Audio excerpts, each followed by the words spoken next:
Halo semuanya, perkenalkan nama saya Dwiki Ahmad Rizky dari kelas EAG dengan NIM 142240298. Pada kesempatan kali ini saya akan menjelaskan tentang financial technology atau vintage itu dapat mempengaruhi perbankan, khususnya melalui studi kasus Bank OCBC NISP. Bagaimana sih transformasi strategi Bank OCBC NISP ini dalam perkembangan vintage? Mari kita bahas bersama.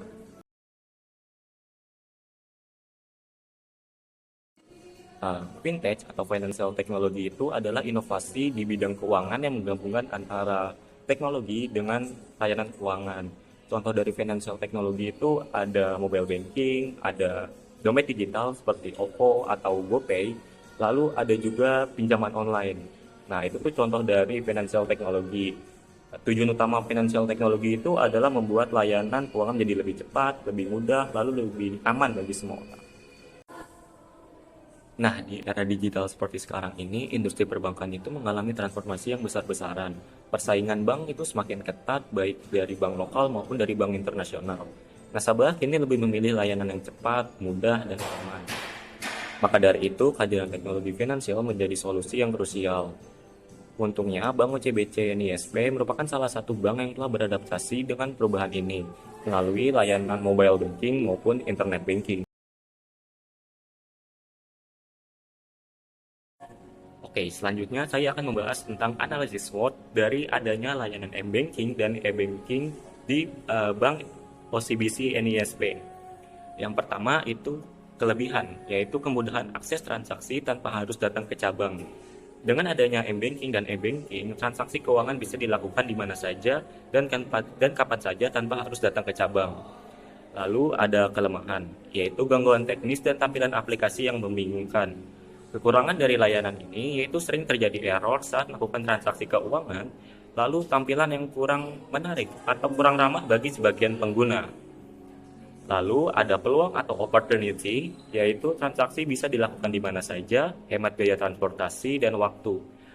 Opportunity ini masih berkaitan dengan kelebihan yang tadi sudah saya jelaskan, di mana dengan adanya m-banking dan e-banking dapat meningkatkan efisiensi, mengurangi biaya operasional, dan memperluas layanan dari Bank OCBC NISP ini sendiri. Lalu, ancaman. Dengan diterapkannya sistem m-banking dan e-banking, akan muncul berbagai kejahatan cyber seperti phishing, hacking, dan penipuan online. Eh, untuk mengatasi ancaman dan kelemahan dari layanan m-banking dan e-banking, Bank OCBC itu melakukan beberapa strategi, yaitu yang pertama edukasi keamanan kepada nasabah. Contohnya yaitu para nasabah diberi edukasi tentang pentingnya data pribadi sehingga terhindar dari kejahatan cyber seperti phishing dan penipuan online. Lalu yang kedua itu melakukan update dan maintenance system. Tujuan utama dari update dan maintenance system ini adalah untuk meningkatkan keamanan dari hacking serta mengurangi terjadinya error saat melakukan transaksi keuangan. Lalu yang ketiga, pengembangan tampilan antarmuka aplikasi agar lebih user-friendly. Pengembangan ini perlu dilakukan agar meningkatkan kenyamanan para nasabah saat menggunakan aplikasi m-banking. Lalu yang terakhir, ada promosi intensif untuk mendorong penggunaan layanan digital. Dengan adanya promosi intensif, diharapkan dapat meningkatkan loyalitas dan meningkatkan kenyamanan para pengguna layanan m-banking dan m-banking.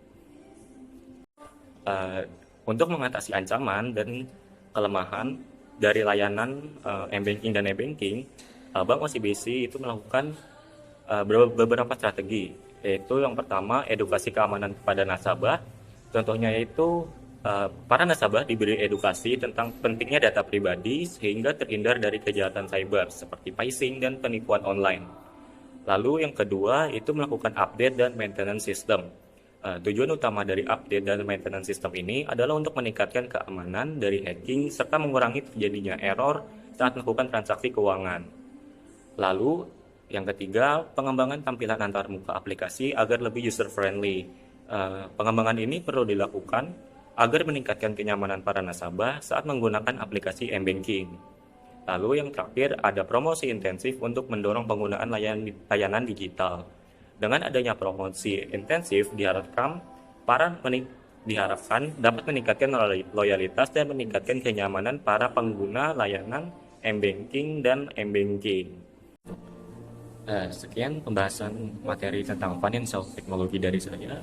Kurang lebihnya mohon maaf. Terima kasih.